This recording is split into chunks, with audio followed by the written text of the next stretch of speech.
सजन रे झूठ मत बोलो, खुदा के पास जाना है।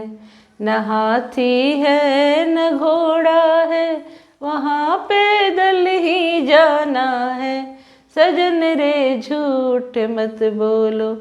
ये झूठ बोलना, मक्कारी दिखाना, दूसरे की मेहनत को अपना बताना या किसी पर अपना हक जमाना, अधिकार जमाना, ये संसार में कुछ ऐसे काम को जो व्यक्ति कर लेता है उसे कहीं ना कहीं उसके परिणाम को उसको भुगतना ही है, क्योंकि कर्म का फल मिलता ही है। कर्म का फल मिले बिना कुछ हो नहीं सकता।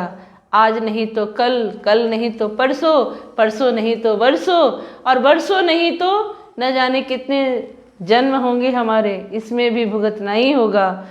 तो कर्म का फल भुगतना ही पड़ता है।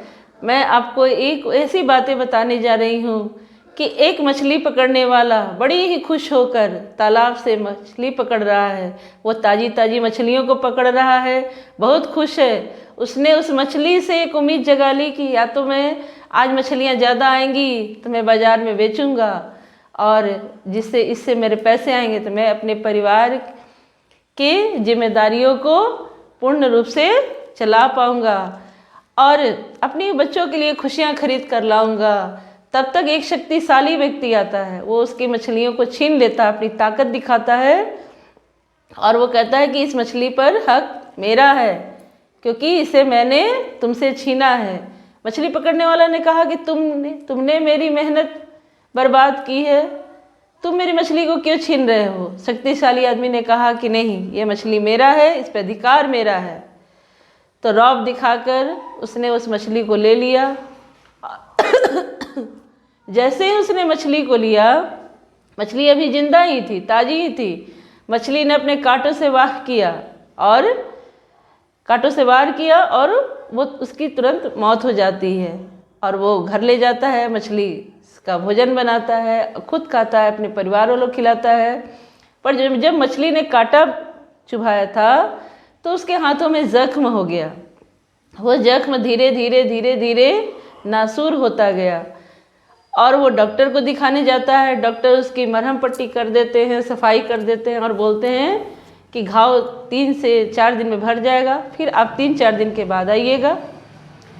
अब देखिए यहाँ पर क्या क्या चीज़ें घटित हो रही हैं। 3-4 दिन के बाद जब पट्टी खोला जाता है फिर से मरहम पट्टी करने के लिए, तो घाव ज्यों का त्यों है, ताज़ा ही है, उसमें कोई भरपाई नहीं है। 4 दिन के बाद फिर से डॉक्टर साफ़ करते हैं मरहम पट्टी को, मरहम पट्टी से साफ़ करते हैं, घाव के जख्म को साफ़ करते हैं। फिर डॉक्टर 7 दिन के बाद बुलाते हैं और 7 दिनों के बाद भी उसे वो जख्म का कष्ट महसूस हो रहा है। तो वो डॉक्टर के पास जाता है तो डॉक्टर कहते हैं कि ये तो घाव सूख ही नहीं रहा है, ये तो असाध्य हो गया है, नासूर हो गया है। मुझे लगता है ये आपकी हाथों की पर ये जो जख्म हो चुका है, इसको यहाँ से आपको उंगली को काटना पड़ेगा। और वहाँ से उंगली को काटा जाता है। उंगली काटने के बाद मरहम पट्टी कर दी जाती है और उसे 20 दिन के बाद बुलाया जाता है। 20 दिन के बाद बुलाने पर भी घाव ज्यों का त्यों है, ताज़ा है। घाव में थोड़ा सा भी सुधार नहीं है, जख्म में थोड़ा सा भी सूखा नहीं है। और ऐसे में वो तड़पने लगता है, रोने लगता है कि ऐसा क्या होता है। तो डॉक्टर कहते हैं कि तो जख्म ज्यों का त्यों है, जहाँ से तक आपकी अभी तक उंगली कटी थी अब तो आपके हाथ भी काटने पड़ेंगे, क्योंकि हाथ नहीं कटा तो ये पूरा जहर आपके शरीर में फैल जाएगा। अब मरता क्या न करता, जान जो बचानी थी, पूरे शरीर की बात थी, तो पूरे हाथ काटे गए। और जब हाथ काटने पर डॉक्टर ने मरहम पट्टी की और उसने 1 महीने के बाद बुलाया, पर फिर भी वहाँ पर जख्म ज्यों का त्यों है, ताज़ा ही बना हुआ है। तब इतने वो ज़ोर ज़ोर से फुकार मार कर रोने लगा, फुफकार मार कर रोने लगता है। तो कुछ लोग कहते हैं तुमने देखा है कहीं किसी के साथ तूने गलत तो नहीं किया, तो याद तो कर। तो जब व्यक्ति बहुत तकलीफ में होता है तो उसे याद आता है कि मैंने जीवन में, व्यक्ति सबसे बड़ा न्यायाधीश खुद होता है। अपने जीवन में जो अच्छे कर्म किए होते हैं उसे भले ही याद न रहे, पर जो बुरे कर्म होते हैं वो हमेशा जीवन में याद रहता है। तो सभी ने कहा, डॉक्टर ने भी कहा कि भाई दवा और दुआ दोनों की ज़रूरत पड़ेगी। कुछ लोगों ने कहा कि ढूंढ खोज, किसी तरह से वो मिल जाए तो उसे माफ़ी मांग, नाक रगड़ के माफ़ी मांग, क्या तुमने गलती की है, ऐसी क्या गलती कर दी जिसके कारण तेरी ये बीमारी ठीक नहीं हो रही है। तो उसने उस आदमी को खोजने की कोशिश की। खोजते खोजते 15-20 दिन के बाद वो किसी तरह आदमी दिख गया।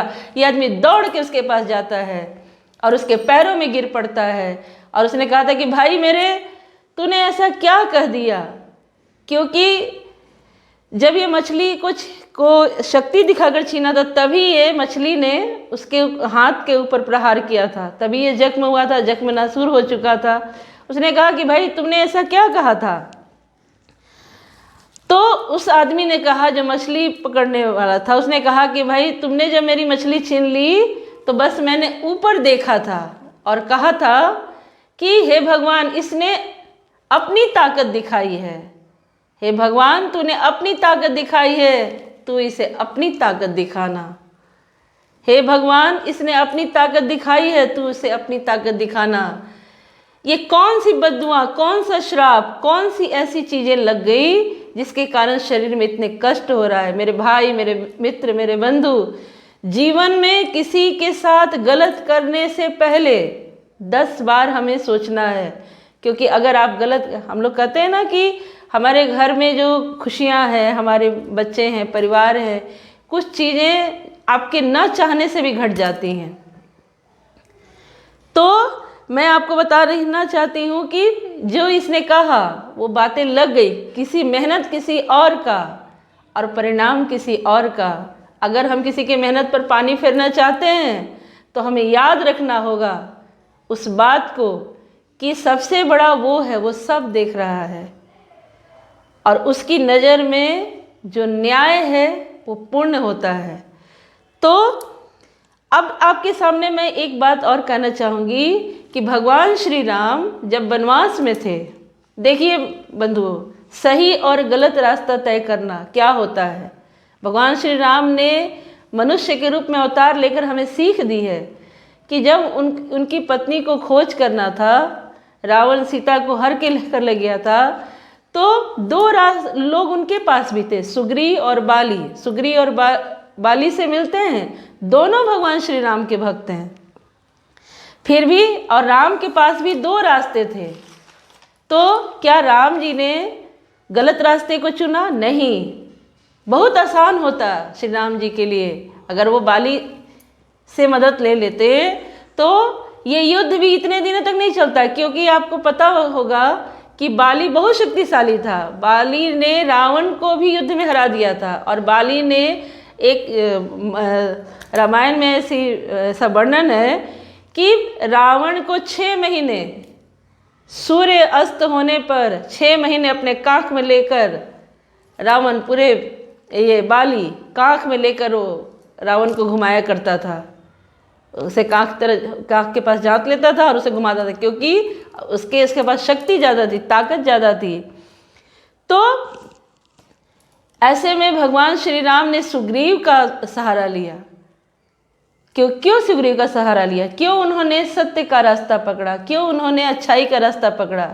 क्योंकि सुग्रीव की पत्नी को बाली ने अपने अन्यायपूर्वक अपने पास रख लिया था, हरण कर लिया था।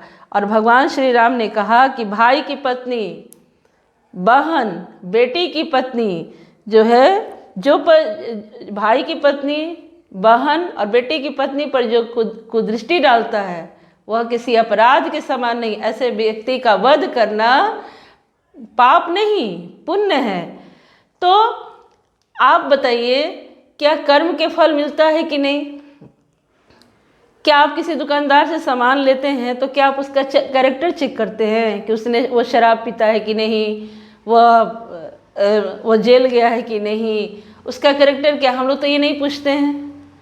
पर भगवान श्री राम ने ये बात हमें बहुत ही ज़्यादा, हमें ये सीख दी है कि हम जिसके साथ काम कर रहे हैं वो हमारे साथ काम करने वाला भी ईमानदार व्यक्ति हो। आप किसी प्रोफेशन में हैं, वहाँ पर बहुत से लोग आपको चुनाव करना पड़ता होगा, तो कम से कम ये बात हम लोग ज़रूर जाने कि हमारी उन्नति उसी में है जब हमारा कैरेक्टर अच्छा होगा। ताउम्र व्यक्ति को ताउम्र अच्छे कैरेक्टर की ज़रूरत पड़ती है, इसलिए कर्म का फल व्यक्ति को भुगतना ही पड़ता है। और इस बात से हम लोग ज़रूर सीखे हैं कि हमें किसी के साथ कभी बुरा नहीं करना है।